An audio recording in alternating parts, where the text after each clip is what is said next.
আসসালামু আলাইকুম স্বপ্ননূরের সংসার ইউটিউব চ্যানেল থেকে আমি তানিয়া নূর আছি আপনাদের মাঝে নতুন আরও একটি ডেইলি লাইফস্টাইল ব্লগ ভিডিওতে আপনাদের সবাইকে ওয়েলকাম করছি। কাছে এবং দূরে দেশ এবং বিদেশে যে যেখান থেকে আমার আজকের ভিডিওটি দেখছেন আশা করছি আল্লাহর রহমতে আপনারা সবাই ভালো আছেন। আমিও আলহামদুলিল্লাহ ভালো আছি। চলে আসলাম সকাল সকাল আজকে কিচেন থেকে আপনাদের সাথে ভিডিও শেয়ার করা শুরু করেছি। আশা করছি ভিডিওটি আপনাদের ভালো লাগবে। যদি ভালো লাগে প্লিজ একটি লাইক দিতে ভুলবেন না। আপনি যদি আমার চ্যানেলে আজকে নতুন হয়ে থাকেন চাইলে আমার চ্যানেলটিকে সাবস্ক্রাইব করে আমার পরিবারের বন্ধু হয়ে থেকে যেতে পারেন। অবশ্যই অল অপশনটা অন করে রাখবেন। আমি ভিডিও ছাড়া মাত্র নোটিফিকেশন চলে যাবে আপনার কাছে। আপনি সময় এবং সুযোগ বুঝে আমার ভিডিওগুলো দেখে নিতে পারবেন। আজকে আমি বানাবো হচ্ছে খোলা জালি পিঠা। তো আমার বাসায় যেহেতু খোলা নেই, তারপরে হচ্ছে গ্যাস নেই, যার কারণ হচ্ছে আমি খোলা জালি পিঠাগুলা আমার মনের মতো করে খেতে পারছি না। তো আজকে কিন্তু আসলে এই পিঠা বানানোর কোনো ধরনের প্ল্যান ছিল না। আরাফ বলছিল যে পিঠা বানানোর জন্য, তো আসলে ও যেটুকুই খায় তবে তো বেশি একটা খায় না। তো আমিও ভাবলাম যে ও যেহেতু বলেছে একটু পিঠা বানিয়ে দিই, তো এই পিঠাটা বানানো ছাড়া আমার কাছে আর কোনো অপশন নেই, যার কারণে ঝটপট এই পিঠাটাই আমি তৈরি করে নিচ্ছি। তো এক আপু আমাকে গত একটা ভিডিওতে বলেছিলেন, আপু আপনি এখানে কি দিয়েছেন, আটা নাকি চালের গুঁড়া? তো আপু আমি এই পিঠাগুলো চালের গুঁড়া দিয়ে তৈরি করে থাকি, কারণ এগুলো আটা দিয়ে করতে গেলে ওই যে কি বলে এটাকে, দোসা পিঠার মতো একটা পিঠা হয়ে যাবে। তবে এটা হচ্ছে আমাদের নোয়াখালীর বিখ্যাত একটা পিঠা আর কি, পিঠার রেসিপি খোলা জালি পিঠা। তো এটা আমি যদি কখনো গ্যাসের চুলায় বানাই ইনশাল্লাহ আপনাদের সাথে রেসিপি আকার শেয়ার করব। তো এখানে হচ্ছে আমি পরিমাণ মতো গুঁড়ি নিয়ে তারপরে হচ্ছে ঠান্ডা পানি দিয়ে ভালো করে গুলে নিয়ে এরপরে হচ্ছে আবারও গরম পানি দিয়ে ভালো করে গুলে লবণ দিয়ে তারপর হচ্ছে একটা ডিম দিয়ে ভালো করে হচ্ছে ডিমের সাথে মানে কাইটা মিক্স করে তারপর হচ্ছে কয়েক ফোঁটা সয়াবিন তেল দিয়ে দিয়েছি, যাতে করে ফ্রাই প্যান থেকে ঝটপট উঠে আসে। তো আসলে ফ্রাই প্যান থেকে এমনিতেও উঠে আসবে, তারপর যে খোলার জন্য যেভাবে তৈরি করে থাকি আর কি ওইভাবে করে নিয়েছি, আমাদের একটা অভ্যাস হয়ে গেছে। এই দিক দিয়ে হচ্ছে চাও করে নিচ্ছি। তো আপনারা তো হয়তো সবাই জানেন আমি হচ্ছে সবসময় চা খেতেই হয় আমাদের। তো চাগুলা বানিয়ে এখন হচ্ছে আমি ফ্রাই প্যানে ওই যে গুলে রাখা যে ব্যাটারগুলো ওগুলো হচ্ছে দিয়ে দিচ্ছি। আপনি চাইলে রেস্টে আধা ঘন্টা কিংবা 20 মিনিটও রাখতে পারেন, এটা যার যার রুচি অনুযায়ী চাইলে আপনি সাথে সাথেও বানিয়ে খেতে পারেন। আর এটা একদমই কোনো ভেজাল নেই, একদম সিম্পলভাবে খুব ঝটপট হচ্ছে এই রেসিপিটি করা যায়। আমরা কিন্তু সব সময় এই রেসিপিটি যখন হাতে টাইম থাকে না বা হচ্ছে আজকে শরীরটা ভালো লাগছে না, তাহলে এভাবে হচ্ছে ঝটপট একটা নাস্তা তৈরি করে খেয়ে ফেলি। তো আজকে কিন্তু আমি অনেক বেলা করেও ঘুম থেকে উঠেছি, প্রায় হচ্ছে 10টা বাজে ঘুম থেকে উঠেছি। কারণ হচ্ছে আসলে আমার এই বাসাটাতে একটু আলোটা কম ঢুকে, বলা যায় একদম আলো ঢুকেই না। তো ঘুম থেকে উঠতে একটু লেট হয়ে গেছে। তো এই কারণে হচ্ছে নাস্তাটা তৈরি করে খেয়ে ফেলেছি অফ ক্যামেরায়, যদিও আপনাদের সাথে আসলে আমরা যে খাবারটা খাই তখনকার পর্বটা একটু কম শেয়ার করি আপনাদের সাথে, যেহেতু আসলে আমার বাসায় ডাইনিং টেবিল নেই আর ফ্লোরে বসেই খেতে পছন্দ করি। তবে আসলে ফ্লোরে ওই যে ট্রাইপড সেট করতে গেলে অনেক ঝামেলা লাগে। তো আসলে সব মিলিয়ে দেখা গেছে মাঝে মধ্যে ইচ্ছে করে না যে সব কিছু মানে ভিডিওতে শেয়ার করি আর কি। তো এখন হচ্ছে নাস্তা পানি খাওয়া শেষ করে কতগুলো থালা প্লেট কাপ গ্লাস জমে গেছে, ওগুলো হচ্ছে একে একে ক্লিন করে নেব। তো আমার গত একটা ভিডিওতে আমাকে আমার এক প্রিয় আপু কমেন্ট করেছিলেন, যদিও আপু সবসময় আমার ভিডিও দেখে, সুন্দর সুন্দর কমেন্টও করে। উনি বলেছিলেন আমার ভিডিওগুলো নাকি প্রতিদিন একঘেয়েমি হয়ে যাচ্ছে। তো আসলে আপু আমি নিজেও মাঝে মাঝে চিন্তা করি প্রতিদিন এই একঘেয়েমি কাজ দেখানো ছাড়া বা করা ছাড়া আমার কাছে আর কোনো অপশন নেই। কারণ হচ্ছে আসলে আমি তো আর বাইরে ঘুরতে যাই না, তাছাড়া হচ্ছে অনেকে অনেক ধরনের কেনাকাটা শপিং ব্লগ বা হচ্ছে ট্রাভেল ব্লগ শেয়ার করেন। তা আমার হাতে যেহেতু ওই অপশনগুলো নেই, আমি আমার ঘরে যে কাজগুলো করে থাকি ওইগুলো আপনাদের সাথে ভিডিও আকারে শেয়ার করে থাকি। তো আশা করি আমার প্রিয় আপুদের কিন্তু ভালো লাগে। তো আপু বলেছিলেন আমি নাকি সবসময় সিং থেকে এখন হচ্ছে ভিডিওটা শুরু করি। প্রতিদিন এভাবে একঘেয়েমি কাজ করতে করতে নিজেকে আসলে সত্যি পাগল মনে হয়। তো এই একঘেয়েমি কাজ করা ছাড়া যে আমাদের গৃহিণীদের হাতে কোনো অপশন নেই, যার কারণে যতই অসুস্থ থাকি না কেন এই একঘেয়েমি কাজ করে আপনাদের সাথে প্রেজেন্ট করার চেষ্টা করি। হয়তো কোনো আপুর ভালো লাগে বা কোনো আপুর ভালো লাগে না, তবে ইনশাল্লাহ আমি চেষ্টা করব। আর আপু বলেছিলেন আমি নাকি প্রতিদিন এই সিং থেকে ভিডিও করা শুরু করি। আসলে কি আপু হচ্ছে কি আমার এই জায়গাটাতে মানে ভিডিও করতে একটু সুবিধা হয়, কারণ আমার ট্রাইপডটা আর বেশি একটা মানে নড়াচড়া করানো লাগে না, যার কারণে হচ্ছে আমি এখানে যেহেতু সুবিধাটা হয় এই কারণে হচ্ছে আমি এখানে হচ্ছে সব কিছু করে থাকি, যাতে করে আমার সুবিধা অনুযায়ী আমি ভিডিওগুলো করতে পারি। তো এছাড়া আসলে আপু আমার হচ্ছে অন্যান্য জায়গাগুলোতে গেলে দেখা গেছে ট্রাইপডটা একটু এদিক সেদিক করতে হবে, যার কারণে হচ্ছে মানে একদম ঝটপট হওয়ার জন্য হচ্ছে আমি এই সিং থেকে হচ্ছে ভিডিওগুলো শুরু করে থাকি আর কি। তো আশা করি আপু আপনি হয়তোবা বুঝতে পেরেছেন। তো যাই হোক, এখন হচ্ছে ওই দিক দিয়ে আমি গ্রাম থেকে হচ্ছে আমার শাশুড়ি আর আমার মা হচ্ছে গুড়ি আনছিল আর কি। আমার মা তো এসে একদিন ছিল, আর আমার শাশুড়ি হচ্ছে আমার দেবরের কাছে পাঠিয়েছিল, সেগুলো আপনাদের সাথে ইনশাল্লাহ শেয়ার করব। তো আগের ভিডিওগুলো আগেই দিচ্ছি, আসলে যেটা যখন সামনে আসছে তখনই হচ্ছে আমি মানে এডিট করে ফেলছি আর কি। তো ইনশাল্লাহ আপনাদের সাথে আমি কিন্তু ধামাকা একটা ভিডিও নিয়ে আসব আগামী 3-4 দিনের ভিতরে। আল্লাহ পাক যদি শরীরটা সুস্থ রাখে আমি হচ্ছে আমার বাসাটার ট্যুর ভিডিও দিব, আপনারা সবাই আমার সেই ভিডিওর অপেক্ষায় থাকবেন। তো ওই যে আমার হচ্ছে গ্রাম থেকে আমার মা আমসত্ত্বা পাঠাইছে, ওগুলা হচ্ছে ভালো করে কেটে সুন্দর করে হচ্ছে আমি বক্সে ভরে নিয়ে রেখে দিয়েছি। তো সরি, এগুলো আমার মা দেয় নাই, আমার হচ্ছে আপু দিয়েছিল এই আমসত্ত্বাগুলো। আম কিনে তারপরে হচ্ছে আবার নিজেদের গাছের আম দিয়ে হচ্ছে আমসত্ত্বা করে এগুলো আরাফের জন্য নিয়ে এসেছে, কারণ হচ্ছে আরাফ আমসত্ত্বা খেতে অনেক বেশি পছন্দ করে।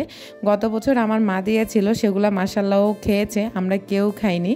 তো ওইটা কিন্তু আসলে আমার মনে নেই, কিন্তু আমার আপু ঠিকই মনে ছিল, যার কারণে হচ্ছে ওর জন্য কিছু আমসত্ত্বা নিয়ে এসেছিল আর চালের গুঁড়ি আর মাংস এনেছিল, এছাড়া আর কিছুই আনেনি, যার কারণে আপনাদের সাথে আর বেশি কিছু শেয়ার করতে পারিনি।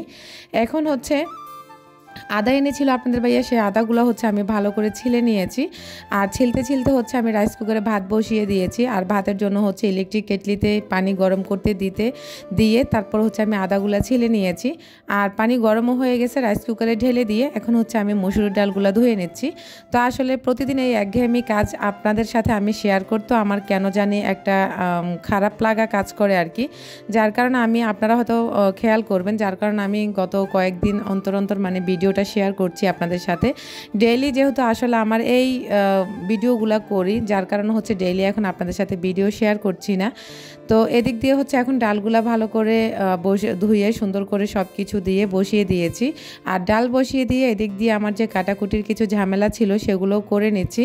আমি হচ্ছে আদা ছিলে নিয়েছিলাম, আদাগুলো আসলে আমি ছুরি দিয়ে কেন যেন ছিলতে পারি না, অনেক বেশি দেরি হয়ে যায়, যার কারণে হচ্ছে আমি বটি দিয়ে সুন্দর করে এভাবে ছিলে নিয়েছি। সাথে হচ্ছে কিছু কাঁঠালের বিচিও ছিলে নিয়েছি, কারণ হচ্ছে আমার গরুর মাংস দিয়ে কাঁঠালের বিচি খেতে ইচ্ছে করেছিল।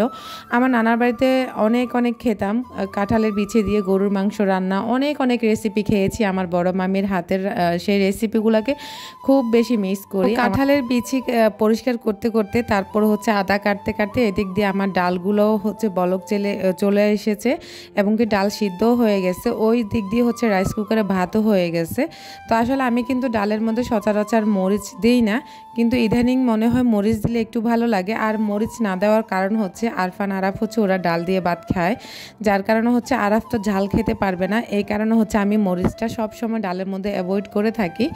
তো এদিক দিয়ে হচ্ছে ডাল হয়ে গেছে, ওই দিক দিয়েও হচ্ছে আমি এখন আদাগুলা যে ছিলে নিয়েছি ওগুলা ব্লেন্ড করে নিব। আসলে প্রতিদিন দেখা গেছে কাজগুলো আমাদের একই রকমের হয়ে যায়, তো দেখা গেছে কখনো একদিন বেশি কাজ জমে যায়, কখনো বা একটু কম জমে যায়, যার কারণে হচ্ছে একটু এদিক সেদিক হয় কাজগুলো দেখানোর ক্ষেত্রে, বা আজকে এটা দেখাচ্ছি বা কালকে ওইটা দেখাচ্ছি, এই আর কি। আজকে কিন্তু মোটামুটি আমার কিচেনে ভালোই কাজ ছিল, যার কারণে হচ্ছে আজকে রিল্যাক্স মোডে আপনাদের সাথে শেয়ার করেছি।